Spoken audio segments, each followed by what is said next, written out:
America ಹಾಗೂ Iran ನಡುವೆ ಉದ್ವಿಗ್ನತೆ ದಿನೇ ದಿನೇ ಜಾಸ್ತಿ ಆಗ್ತಾ ಇದೆ.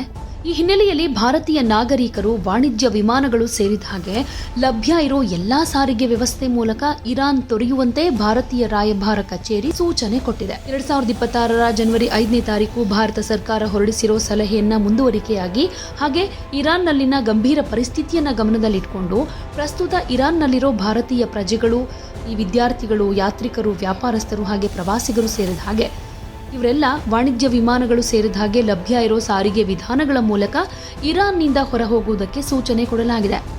ಟೆಹರಾನ್ನಲ್ಲಿ ಭುಗಿಲೆದ್ದಿರೋ ಪ್ರತಿಭಟನೆಗಳು ಹಾಗೆ ಇರಾನ್ ಮೇಲೆ ಅಮೆರಿಕದ ಮಿಲಿಟರಿ ದಾಳಿಯ ಭೀತಿ ಹೆಚ್ಚಾಗ್ತಾ ಇರುವುದರ ಮಧ್ಯೆ ಇರಾನ್ನಲ್ಲಿರೋ ಭಾರತೀಯ ರಾಯಭಾರ ಕಚೇರಿ ಭಾರತೀಯ ನಾಗರಿಕರಿಗೆ ಸಲಹೆ ಕೊಟ್ಟಿದೆ.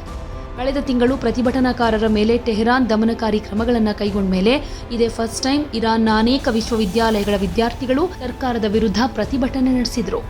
ಇರಾನ್ನಲ್ಲಿ ಈ ಬೆಳವಣಿಗೆಯನ್ನು ಗಮನದಲ್ಲಿಟ್ಟುಕೊಂಡು ಭಾರತದ ವಿದ್ಯಾರ್ಥಿಗಳು, ಯಾತ್ರಾರ್ಥಿಗಳು, ಉದ್ಯಮಿಗಳು, ಪ್ರವಾಸಿಗರು ವಿಮಾನ ಸೇರಿದ ಹಾಗೆ ಲಭ್ಯ ಇರೋ ಸಾರಿಗೆ ಮಾರ್ಗಗಳ ಮೂಲಕ ಇರಾನ್ನಿಂದ ಹೊರಹೋಗುವಂತೆ ಮುಂಜಾಗ್ರತೆ ವಹಿಸಬೇಕು ಅಂತ ಸೂಚನೆ ಕೊಡಲಾಗಿದೆ. ಭಾರತೀಯ ನಾಗರಿಕರು ತಮ್ಮ ಪಾಸ್ಪೋರ್ಟ್ಗಳು ಹಾಗೆ ಇತರ ಪ್ರಮುಖ ಪ್ರಯಾಣದ ದಾಖಲೆಗಳನ್ನು ರೆಡಿ ಮಾಡಿ ಇಟ್ಕೊಳ್ಳಿ ಅಂತಾನೂ ಸೂಚಿಸಲಾಗಿದೆ.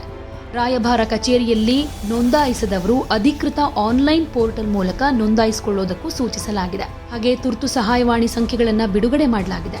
ಇರಾನ್ ಒಳಗಡೆ ಇಂಟರ್ನೆಟ್ ಸಮಸ್ಯೆ ಇದ್ರೆ ಭಾರತದ ಕುಟುಂಬಗಳು ಅವರ ಪರವಾಗಿ ನೋಂದಣಿ ಪ್ರಕ್ರಿಯೆಯನ್ನು ಕಂಪ್ಲೀಟ್ ಮಾಡಬಹುದು. ತಕ್ಷಣದ ಸಹಾಯಕ್ಕಾಗಿ ತುರ್ತು ಸಹಾಯವಾಣಿ ಸಂಖ್ಯೆಗಳನ್ನು ಕೂಡ ಹಂಚಿಕೊಳ್ಳಲಾಗಿದೆ.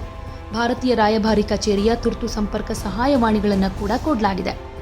ಮೊಬೈಲ್ ಸಂಖ್ಯೆ ಅಂತ ಬಂದಾಗ +98912810991115 +989128109109 ಹಾಗೆ +989128109102 +989932179359. ಇನ್ನು ಇಮೇಲ್ ಅಡ್ರೆಸ್ ಅಂತ ಬಂದ್ರೆ cons.tehran@mia.gov.in ಅಂತ ಸರ್ಕಾರ ತಿಳಿಸಿದೆ. ಇರಾನ್ ಮೇಲೆ ಅಮೆರಿಕ ಯುದ್ಧ ಸಾರೋ ಭೀತಿ ಸೃಷ್ಟಿಯಾಗಿರೋ ಕಾರಣ ಹೊಸ ಸಲಹಾವಳಿಯನ್ನು ಕೂಡ ಬಿಡುಗಡೆ ಮಾಡಿದೆ. ಸದ್ಯ ಇರಾನ್ನಲ್ಲಿ ವಿದ್ಯಾರ್ಥಿಗಳು ಸೇರಿದ ಹಾಗೆ 10,000 ಭಾರತೀಯರಿದ್ದಾರೆ. ಹೀಗಾಗಿ ಭಾರತೀಯ ಪ್ರಜೆಗಳು ಆದಷ್ಟು ಬೇಗ ಇರಾನ್ನನ್ನ ಬಿಡಬೇಕು ಅನ್ನೋ ರೀತಿಯಲ್ಲಿ ಸೂಚನೆ ಕೊಟ್ಟಿರೋದ್ರಿಂದ ಇರಾನ್ನನ್ನ ಬಿಡೋದಕ್ಕೆ ಅಲ್ಲಿರೋ ಭಾರತೀಯರು ಕೂಡ ತಯಾರಿ ನಡೆಸ್ತಾ ಇದ್ದಾರೆ.